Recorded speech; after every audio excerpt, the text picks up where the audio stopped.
wala kayong magawa dahil yan wano order. Alalahan ninyo, nangyari na ito. Pero, alam ko, ay konsensya pa rin kayo.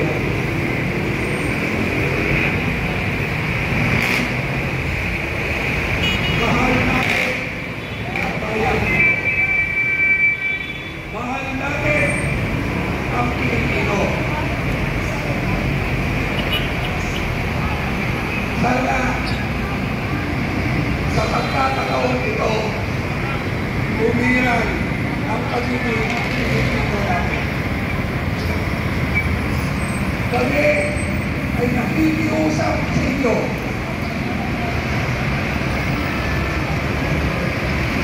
Kami ay kumakatok sa puso nyo.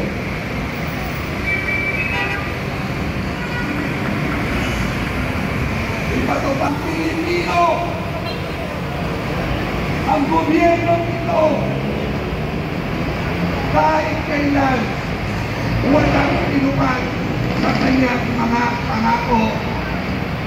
Walang nagkatotoo sa kanyang mga sayalte, sa kanyang mga salita.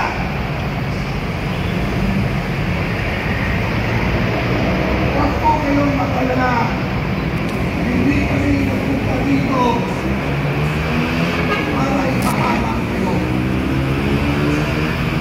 Nagpunta kami dito para katokin ang puso nyo.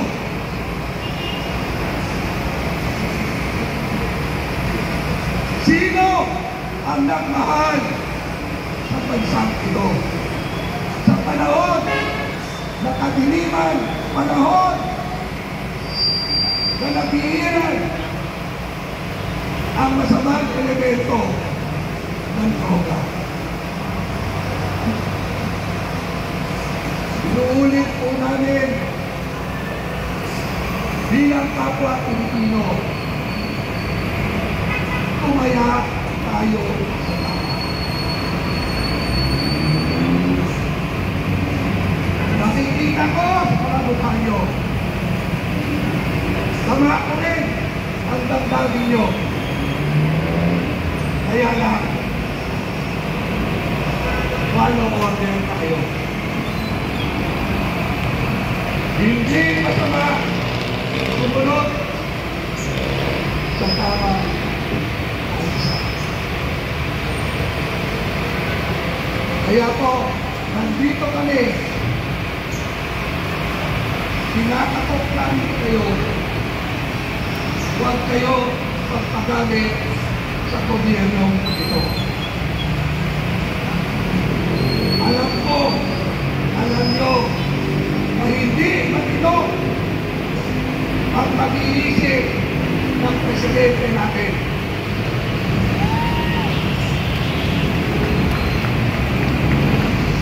Alam ko, sa puso nyo, sumisitaw din kayo at nahihiya din kayo sa mga nangyayari nito.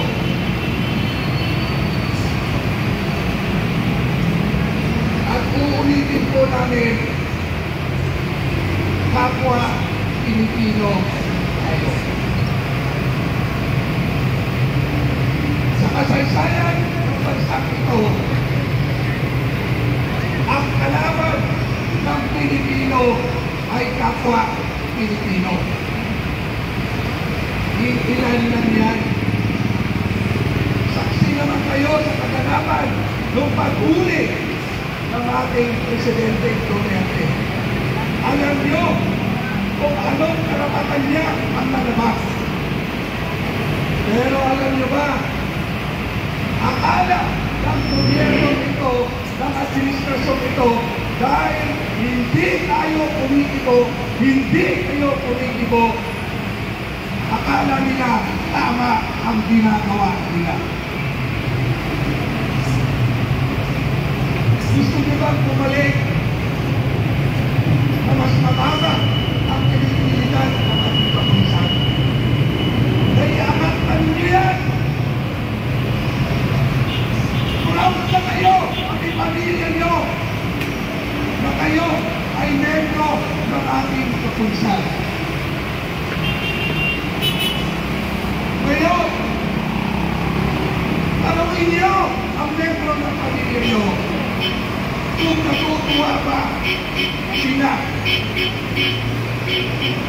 Gawain ba ng tamang gilid ang nangyayari ngayon sa atin?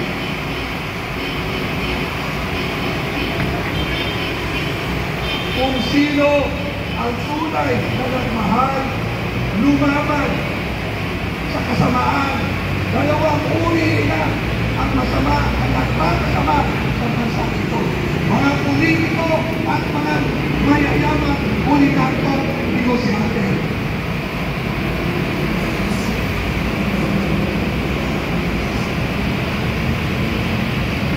Ito ay tumatakot.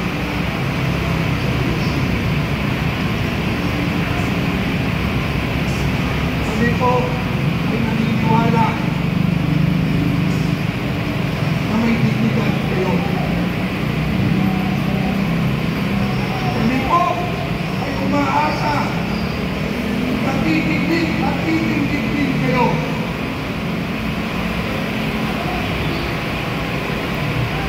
Mabuhay kayo mga kapulisan. Maraming salamat sa inyong pagiging professional.